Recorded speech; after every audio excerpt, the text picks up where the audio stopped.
एक्टिनोइडों की ऑक्सीकरण अवस्था, लेंथेनोइड सभी लेंथेनोइड +3 ऑक्सीकरण अवस्था दर्शाते हैं। वह सभी की सबसे स्थायी ऑक्सीकरण अवस्था भी +3 होती है। लेकिन एक्टिनोइड सभी एक्टिनोइड +3 ऑक्सीकरण अवस्था दर्शाते जरूर हैं, लेकिन सबकी स्थायी ऑक्सीकरण अवस्था लेंथेनोइडों की बाती नहीं होती। यानी कि सभी लेंथेनोइडों की +3 ऑक्सीकरण अवस्था सबसे ज़्यादा स्थायी होती है, जबकि सभी एक्टिनोइडों की +3 ऑक्सीकरण अवस्था सबसे ज़्यादा स्थायी नहीं होती। सभी +3 ऑक्सीकरण अवस्था दर्शाते जरूर हैं। लेंथेनोइडों में +2 भी दर्शाता है, यूरोपियम +2 भी दर्शाता है। यहाँ पर एमेरियम है वो +2 दर्शाता है। इसके अलावा यहाँ पर जैसे इधर जाती हैं तो ऑक्सीकरण अवस्था एक बार बढ़ती है और फिर क्या होती है, कम होती है। कैसे? यदि अयस्मित इलेक्ट्रॉनों की संख्या बढ़ती है तो ऑक्सीकरण अवस्था बढ़ती है। जैसे एक्टिनियम की +3 है, थ्योरियम की +4 भी होती है, और इससे आगे +4 और +5 होती है। और यूरोपियम है उसकी +4 +5 और +6 होती है। तो +4 +5 +6 और +7 होती है। और इसकी भी +4 +5 +6 और +7, यानी कि ये 2 तत्व हैं।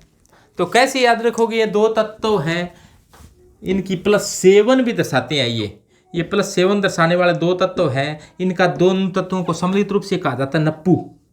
ये क्या है? नप्पू है। नप्पू का मतलब है NP और PU, तो नप्पू NPPU।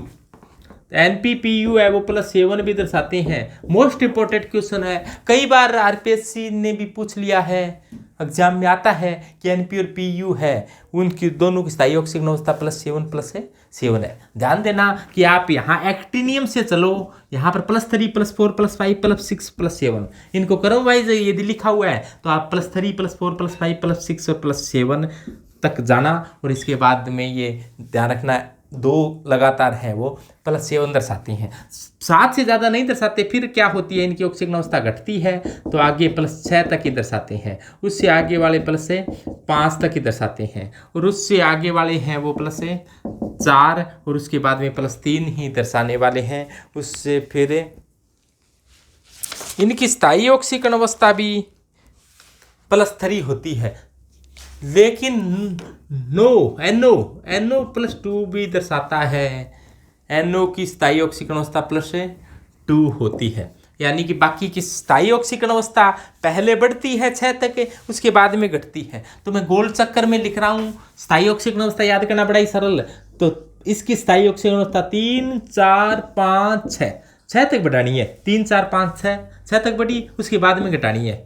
तो 3 4 5 6 5 4 3, उसके बाद में सबकी स्थायी ऑक्सीकरण अवस्था +3 ही है। लेकिन नहीं, किसकी नहीं? NO की सबसे स्थायी ऑक्सीकरण अवस्था +2 होती है, और इसके बाद में लोरेशियम की भी +3 होती है। जो ब्रैकेट में दिखाई गई है वो सबसे स्थायी ऑक्सीकरण अवस्था है। यानी कि NP और PU है वो ऑक्सीकरण अवस्था +7 तक दर्शाते हैं, लेकिन NP की सबसे स्थायी ऑक्सीकरण अवस्था +5 होती है, और PU की सबसे स्थायी ऑक्सीकरण अवस्था +4 होती है। PU प्लूटोनियम है, और प्लूटोनियम अपने इंडिया के अंदर प्लूटोनियम से परमाणु बम का परीक्षण किया गया था, यहाँ पोखरण में।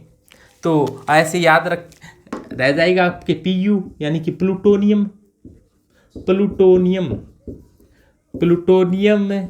है वो कहाँ काम आया? पोखरण में काम आया। पोखरण एक जैसलमेर में कोई स्थान है। तो PPP, तो प्लूटोनियम है वो पोखरण में काम आता है। पोखरण PPP, प्लूटोनियम कहाँ काम आता है? पोखरण में। किस काम आता है? परमाणु बम बनाने में काम आता है, यानी परमाणु से P आ जाएगा तो PPP। तो अपने यह है जैसलमेर के पोखरण के अंदर परमाणु परीक्षण किया गया था। ये अटल बिहारी वाजपेयी के टाइम के शायद 1998 में। तो यहाँ पर प्लूटोनियम में काम आया था। तो ये है वो +4 ऑक्सीकरण अवस्था दर्शाता है। तो मुख्य क्वेश्चन क्या आते हैं कि सबसे स्थायी ऑक्सीकरण अवस्था पूछी जाती है। तो आप यहां से लगना कि 3 4 5 6 तक बढ़ाना, उसके बाद में कम करना, और सबकी स्थायी ऑक्सीकरण अवस्था +3 होती है उसके बाद की, और फिर NO की +2 होती है, यानी कि 3 4 5 6 5 4 3, फिर 3 है लगातार, लेकिन NO की 2 है, NO की 3 नहीं है, नो की 3 नहीं 2, और बाकी की 3 है। अगला क्वेश्चन आता है कि NP और PU यानी कि नप्पो की ऑक्सीकरण अवस्था +7 है, परिवर्तनशील ऑक्सीकरण अवस्था दर्शाते हैं ये। लेंथेनोइडों की बात, लेंथेनोइड +3 दर्शाते हैं, परिवर्तनशील ऑक्सीकरण अवस्था बहुत ही कम दर्शाते हैं। इक्का दुक्का जैसे EO की +2 हो सकती है, इसके बाद में इक्के दुक्के और भी हैं, जैसे सीरियम की +4 होती है, बाकी वहाँ पर परिवर्तनशील नहीं आती, यहाँ पर थोड़ा परिवर्तन भी देखने को मिलता है। तो परिवर्तनशील ऑक्सीकरण अवस्था कौन कौन दर्शाते हैं? पहले एक्टिनियम की बात की, यानी कि थ्योरियम से लेकर और बीके तक परिवर्तनशील है, थ्योरियम के बाद के और बीके तक, आगे वाले नहीं दर्शाते हैं परिवर्तनशील ऑक्सीकरण अवस्था। NO है जो वो परिवर्तनशील ऑक्सीकरण अवस्था दर्शाता है। तो कौन कितनी कितनी ऑक्सीकरण अवस्था दर्शाते हैं?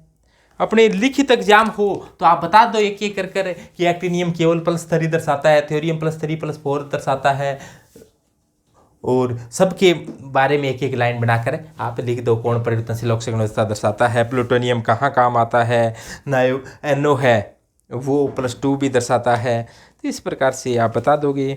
तो ये तो थी एक्टिनोइडों की ऑक्सीकरण अवस्थाएं।